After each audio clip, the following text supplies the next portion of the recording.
Hello, grade 8 students. Today I will be discussing the first two laws of exponent for multiplication. So let's start. The first law of exponent is what we call the product rule. In general, if x is a real number and m and n are positive integers, then x raised to m times x raised to n is equal to x raised to m plus n. So as you can see, as multiply two monomials having the common base, what are we going to do is just to simply copy the base and add the exponents. So let us have some examples applying the first law of exponent, which is the product rule. So number one, as we multiply x squared and x raised to 5, so just copy the base, which is x, and then add the exponent 2 and 5. So 2 plus 5, the answer is 7. So the final answer in multiplying x squared and x raised to 5 is x raised to 7. Next, 5x cubed times 2x. So as you can see here, what are we going to do first is to multiply the numerical coefficient of each of the expressions. So 5 times 2, multiply it, and then add the exponent of our variables, which is 3 and 1. So again, as you can see, any variable without a number on the upper right corner of it, the exponent is 1. So here, as we simplify, we have 5 times 2, so the answer is 10. And then just simply add the exponent 3 and 1, which is 4. So therefore, the final answer is 10x raised to 4. Next, the quantity of negative a squared b times the quantity of 5ab squared c. So as you can see here, we're going to multiply the numerical coefficients. And on the first expression, the numerical coefficient here is negative 1. So please be careful as we multiply it to the numerical coefficient of the second expression, which is 5. So 1 times 5, the answer, negative 1 times 5, the answer is negative 5. And then, next one is to add the exponent of the variable having the same base.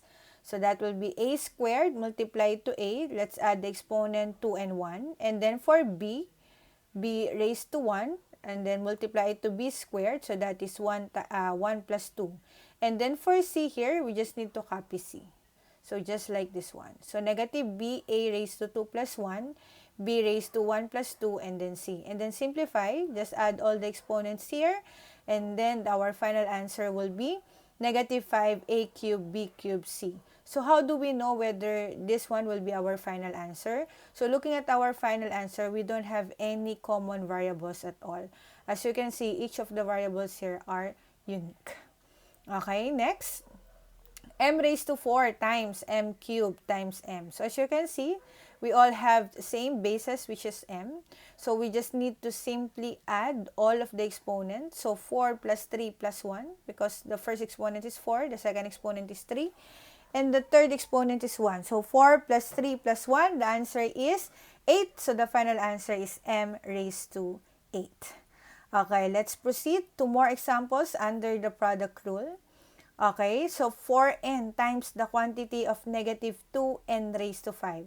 So I'll repeat, multiply the numerical coefficients 4 and negative 2, which has the result of negative 8, and then add the exponent. So again, be reminded that the exponent of n here is 1. So 1 plus 5 will have 6. So therefore, the final answer will be negative 8n raised to 6. Next, if we have the quantity of 5x raised to 5y times the quantity of negative 2xy, so as you can see here, we're going to multiply 5 and negative 2. So 5 times negative 2 will have negative 10.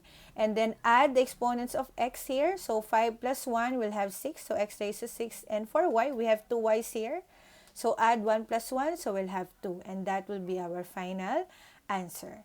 And my last example for the first law of exponent, the quantity of a squared bc times the quantity of abc cubed times the quantity of abc.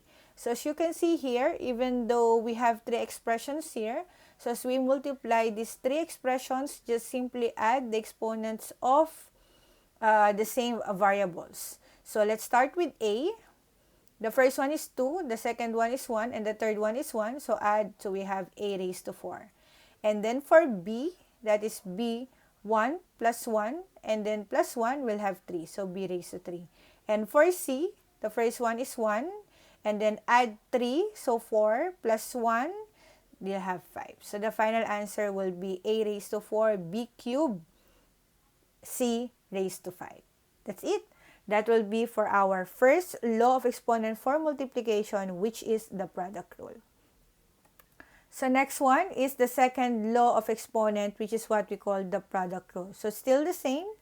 If x is a real number and m and n are positive integers, then the quantity of x raised to m times n times raised to n is equal to x raised to mn. So as you can see here, getting the powers, okay, so just simply copy the base and then multiply the exponents. So let's have our first example. So x squared raised to 5 is simply, we simplify this one as we multiply the exponents.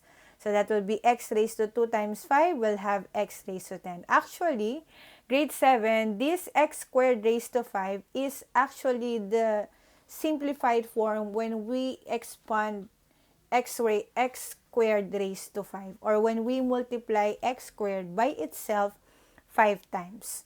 So if you want to use the product rule, which is our first law of exponent, just simply expand this expression. So it is the same as multiplying x squared by itself 5 times. So if I'm going to multiply x squared times x squared times x squared times x squared times x squared, and I've just copied the same base, which is x, and just simply add the exponents. So we have 5 2's. So 2 plus 2 plus 2 plus 2 will have 10. So it's also the same. So even if you apply the first law of exponent here, we will still arrive with the same answer. Next example, we have x raised to 4 raised to 3.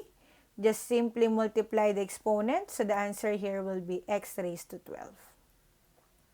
Next, what if we have x raised to 3 times x squared raised to 4? So what we're going to do is to simply copy first the first expression, which is x cubed, and then multiply 2 times 4 will have 8. And then after you simplify the two expressions, the next one is to apply the first law of exponent here, which is the product rule.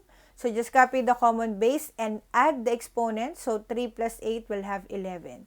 So the final answer will be x raised to 11. Last one. What if we have the quantity of m squared raised to 2 times the quantity of n squared raised to 3? So as we simplify, we have to use first the power rule. So multiply the exponent. So this will be now m raised to 4 times n squared. And as you can see here, we have different variables. So this will be now your final answer. We cannot add the exponents of m and n because they don't have the same base. Okay? So that will be your final answer.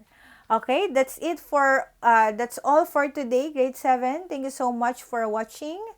Okay, we'll be uploading the next video, which is Law of Exponent for Multiplication, the third rule. Thank you so much. Bye!